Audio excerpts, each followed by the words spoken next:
Most people confuse discipline with feeling ready. There is a way of living that makes people uneasy around you. Not loud. Not aggressive.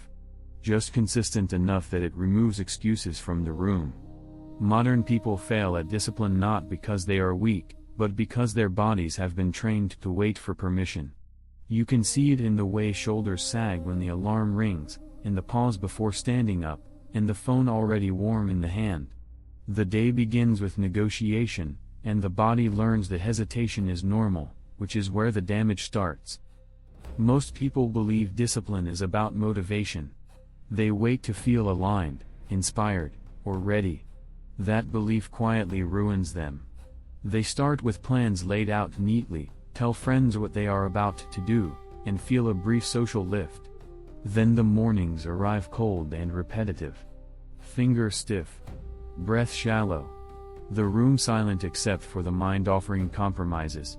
They stop, not because life became harder, but because they were never meant to decide every day, which is the detail they miss. Someone like Musashi never argued with the morning. His body moved before language formed.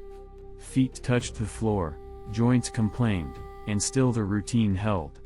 Not because he was extraordinary, but because discipline lived in the body, not the mood.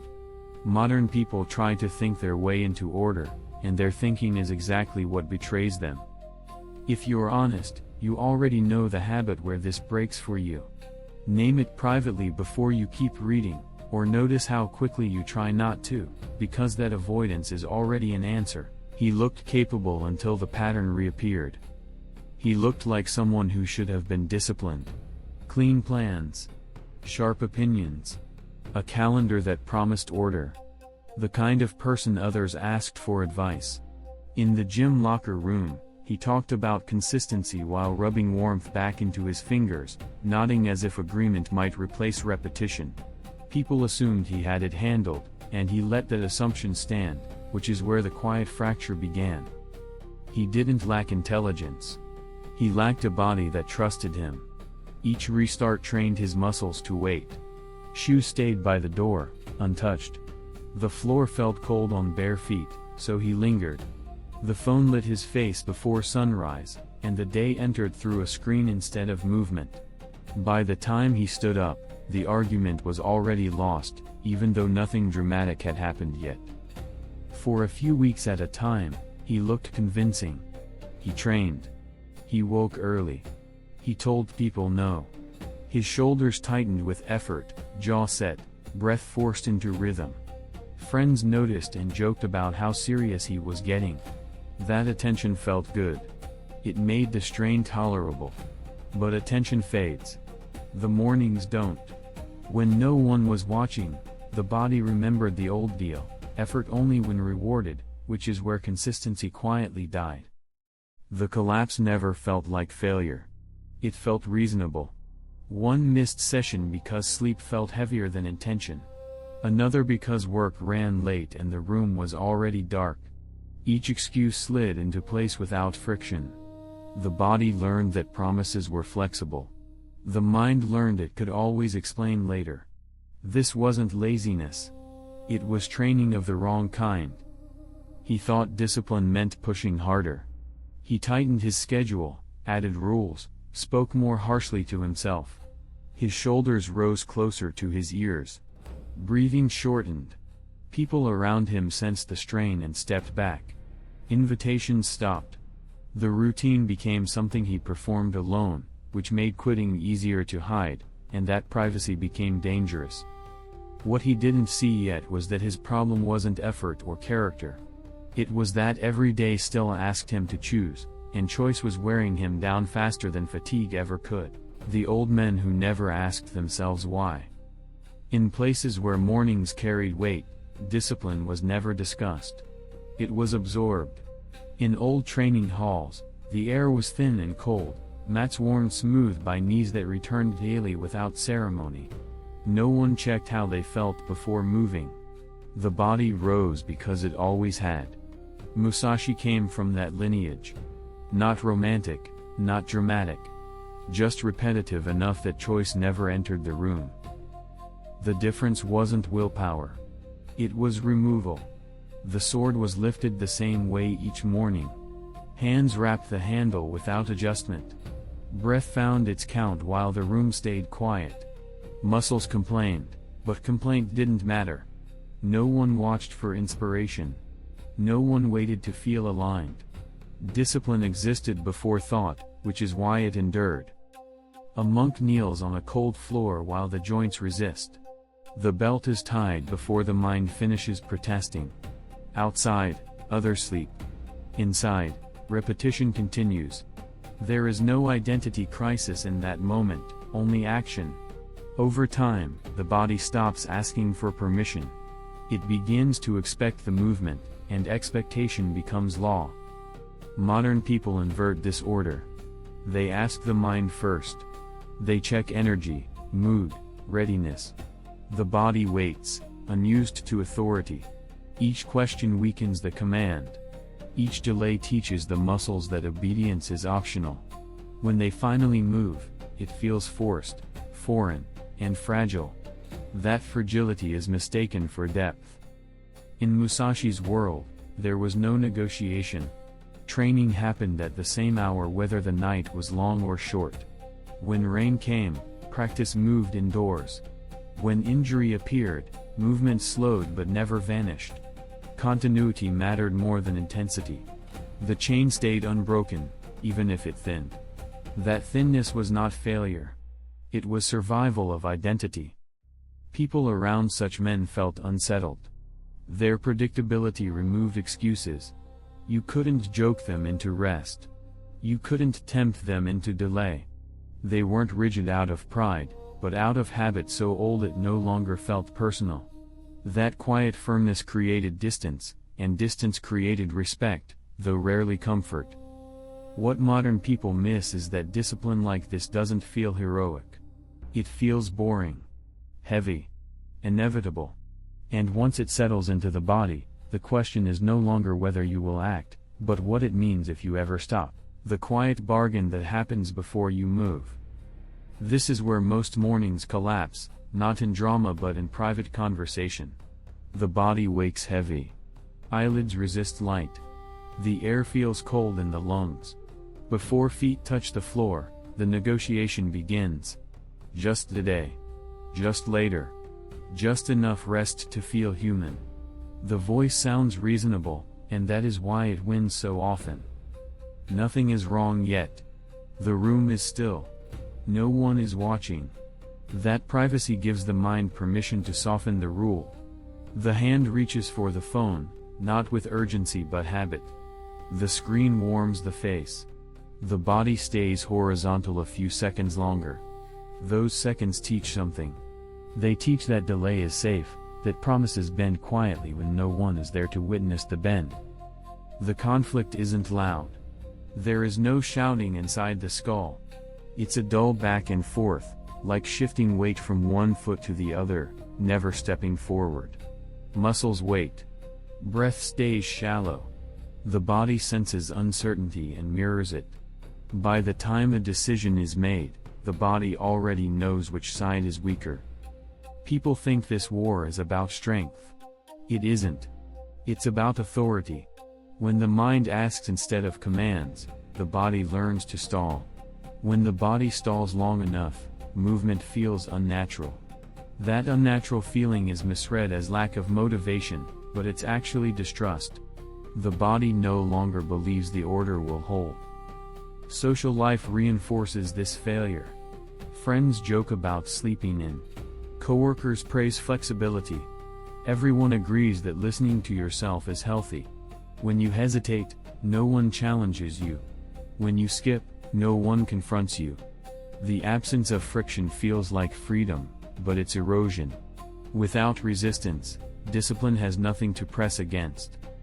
On the rare mornings when action happens, it feels forced. Shoulders tighten. Jaw clenches. Breath is pushed instead of allowed. The body complies, but grudgingly. That compliance costs energy. By the next day, the mind remembers the cost and opens the negotiation earlier, more confidently. The pattern tightens. Musashi never fought this war because it never started. There was no inner debate to win. The body moved, and the mind followed. Modern people reverse that order and then wonder why they feel divided. This is the point most people don't cross, because crossing it requires losing the right to argue with yourself, and that loss feels like something being taken away. When choice was removed, the body stopped complaining. Discipline becomes fragile the moment it depends on preference. This is where Musashi drew a hard line. Not with rules written down, but with a life arranged so that decision never appeared. The hour was fixed. The action was fixed. The body learned the pattern long before the mind had time to interfere. Feet hit the floor while the air was still sharp. Knees bent. Hands moved. The sequence held, indifferent to mood. Modern people try to design systems that still leave space for comfort. They want discipline with options. That softness is what breaks it. When the time is negotiable, the body waits. When the action changes based on energy, the body hesitates. Each variable invites debate, and debate is where momentum drains away. The body feels that drain immediately, even if the mind pretends it's being reasonable. Watch how the body reacts when choice disappears. The belt is tied without thought. Shoes are put on the same way every time. The door opens. Cold air hits the face. The routine moves forward before opinion forms. There is resistance at first. Shoulders feel heavy. Legs feel dull. But the resistance has no leverage. There is nothing to argue with. Over time, the complaint quiets, not because it was defeated, but because it was ignored long enough to starve. This isn't harshness. It's clarity. When rain falls, training moves indoors. When exhaustion shows up, intensity drops, but the act remains. The body learns that consistency is non-negotiable, while effort is adjustable. That distinction matters. It keeps the chain intact. A thin chain still holds identity together. A broken one does not. Socially, this creates friction. People notice you are no longer flexible. Invitations become tentative. Jokes about being rigid surface. You feel it when conversations stall because your routine doesn't bend to accommodate last-minute plans. That discomfort tests the system. Many people break here, not from physical strain, but from the pressure to remain agreeable. Musashi accepted that cost. Predictability became armor. His days stopped asking questions. The body moved because it always had, and the mind stopped narrating the act. What modern people mistake for freedom is actually noise. Removing choice quiets that noise, but quiet can feel threatening when you've built your identity on options. Once the body accepts this order, something shifts. Movement stops feeling forced. It feels expected. And expectation, once established, is difficult to betray without noticing the loss immediately. The chain held even when the day thinned. This is where modern people make a clean, quiet mistake. They believe missing once is failure. They believe showing up imperfectly doesn't count. So when the body feels weak, when time shrinks, when energy drops, they stop entirely. The chain snaps not because it was strained, but because it was abandoned without ceremony. In older disciplines, stopping completely was rare. Not because pain was ignored, but because continuity mattered more than performance. An injured leg meant slower steps, not absence. A fever meant sitting briefly instead of standing tall. The act shrank, but it did not vanish. The body learned that the line remained, even when it thinned, and that lesson settled deeper than any burst of intensity ever could. You can feel the difference in the body. On low days, movements are smaller. Breath is shorter. Joints complain early. Still, the routine begins. Knees touch the floor. Hands move through familiar shapes. The room stays quiet. There is no pride in it. No relief either. Just a sense that the day has been acknowledged properly, which prevents it from slipping away unnoticed. Modern routines collapse because they are built on conditions. if there is enough time, if there is enough energy, if the mood cooperates. When those conditions fail, nothing happens. The body learns that absence is acceptable. Worse, it learns that restarting requires drama. Guilt builds. Shame follows. Returning feels heavier than continuing ever was.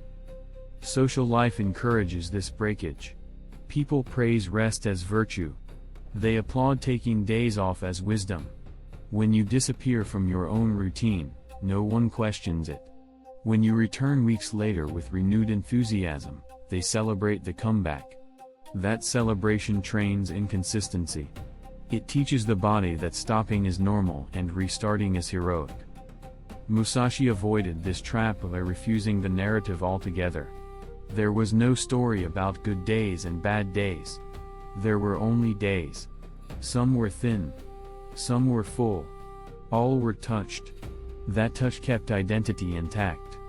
Without it, the body forgets who it belongs to. When continuity is protected, even at its smallest, the routine stops feeling fragile. Missing becomes noticeable immediately, not weeks later. The absence feels wrong in the body, not just regrettable in thought. That discomfort is not punishment. It is orientation returning. Most people never experience this because they break the chain at the first sign of imperfection, and once broken, the chain begins to feel optional. Decisions made earlier remove panic later. Most discipline collapses when something unexpected appears. A late meeting. Sudden fatigue. Weather turning sharp. The body pauses, waiting for instruction, and the mind scrambles to invent one. In that scramble, consistency is usually sacrificed in the name of being sensible. That sacrifice feels harmless in the moment. It rarely is. Older systems removed this failure point by deciding before stress arrived. Not with optimism, but with blunt acceptance. When rain came, training moved inside. When exhaustion surfaced, movement slowed. When time compressed, the act shrank. The response was already chosen. The body didn't need guidance. It recognized the signal and shifted without panic. You can feel the difference when this exists. The obstacle appears and the shoulders don't rise. Breath stays even. The hands continue what they were doing, just smaller, quieter. There is no spike of irritation, no rush of justification. The body doesn't feel clever for adapting. It feels relieved that it doesn't have to decide under pressure. Modern people rely on real-time judgment. They pride themselves on flexibility. That pride costs them everything. When the day breaks unexpectedly, they stop to assess. The assessment drains momentum. The pause opens negotiation. By the time a conclusion is reached, the routine is already bleeding out. What felt like intelligence was actually delay. Social pressure sharpens this weakness. Others offer sympathy. They validate skipping. They praise rest framed as self-respect. In those moments, the body receives permission from the outside to abandon the inside rule. That permission feels warm. It also teaches dependence. Discipline begins to require consensus. Musashi's world had no room for that softness. When conditions changed, the response was automatic. There was no internal meeting. No debate. The sword was lifted more slowly. The stance adjusted. The act remained. This protected the nervous system from chaos. Stress did not multiply because it was expected. When responses are pre-decided, obstacles lose their power to feel personal. They become mechanical events, not emotional ones. The body doesn't tense around them. It moves through them. Over time, this creates a strange calm. The day can fracture, but the identity does not. Most people never build this because it requires humility. You have to admit you don't make good decisions under strain. You have to accept that your future self will be tired, distracted, and unreliable. Planning for that feels pessimistic. It isn't. It's accurate. Without these pre-decisions, every disruption becomes a test of character. With them, disruption becomes background noise. And once the body learns that noise doesn't matter, it stops reacting so loudly when the unexpected arrives, when the body moves before permission is granted. At some point, the argument disappears. Not dramatically. It just doesn't show up one morning. The body rises before language forms. Feet touch the floor and the cold is registered without complaint. The breath deepens on its own. Muscles move through familiar tension, and there is no sense of forcing anything. The absence of resistance feels almost suspicious at first, like something important has been forgotten. This is not motivation returning. It's authority changing hands. The body has learned the order. It no longer waits to be convinced. When the routine begins, the mind arrives late, observing instead of leading. That reversal feels unsettling to people who live in their heads. They mistake it for numbness. It isn't. It's alignment that no longer requires commentary. You notice the shift socially before you understand it internally. Friends stop asking if you're free at certain times. They assume the answer. Conversations adjust around your predictability. Some people admire it quietly. Others push against it with jokes or mild irritation. You feel that pressure in the chest, the subtle invitation to loosen up, to be more flexible. The body doesn't respond. It keeps its schedule. What changes most is the cost of stopping. Missing a day doesn't feel like relief anymore. It feels disorienting. The hours stretch oddly. The body carries unused momentum. Sleep comes differently. Something is off, and the mind can't fully explain why. That discomfort becomes the guardrail. It doesn't punish you. It reminds you where you belong. Musashi lived inside this state. Not as a peak, but as a baseline. Discipline was no longer something he practiced. It was something he inhabited. The sword felt wrong in his hands if he skipped. The day felt unfinished. That sensation wasn't pride. It was orientation. When the body knows its role, deviation registers immediately. Modern people rarely reach this because they abandon the process too early. They expect discipline to feel good before it's embodied. They expect praise, clarity, or relief. What actually comes first is quiet separation. Fewer invitations. Less explanation. More sameness. The reward is subtle and delayed. Once the body takes over, the question is no longer how to stay disciplined. The question becomes what kind of person would betray a pattern that now feels as natural as standing up. That question lingers longer than motivation ever could. Discipline begins when explanation is no longer needed. Discipline is not something you perform daily.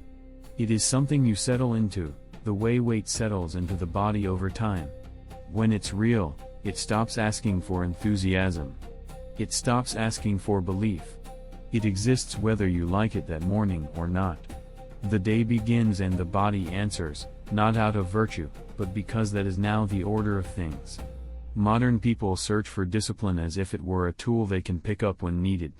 Musashi never treated it that way. He became the kind of man for whom deviation felt unnatural. Skipping did not feel like freedom. It felt like disorientation. The sword stayed sheathed, and something in the day remained unfinished. That sensation was enough to correct the course without drama. The strongest person in the room is rarely the most intense. It's the one who no longer negotiates. No internal meeting. No justification. The body moves. The day is touched. Identity holds. That quiet reliability creates distance. Some people admire it. Others resent it. Both reactions confirm the same thing: you are no longer operating by permission. This isn't a lifestyle upgrade. It's a narrowing. Fewer options. Less flexibility. Less explanation. In return, the mind grows quieter. The body grows trustworthy. The days stop slipping through unnoticed. What replaces motivation is something colder and more stable: expectation. If discipline still feels like effort, it hasn't finished forming yet. Effort is the bridge, not the destination. On the other side is something less dramatic and more dangerous to excuses. A life where breaking your word feels stranger than keeping it. Write one action you will repeat publicly. No context. No reasons. Just the act. Then notice what it costs you to see it written down.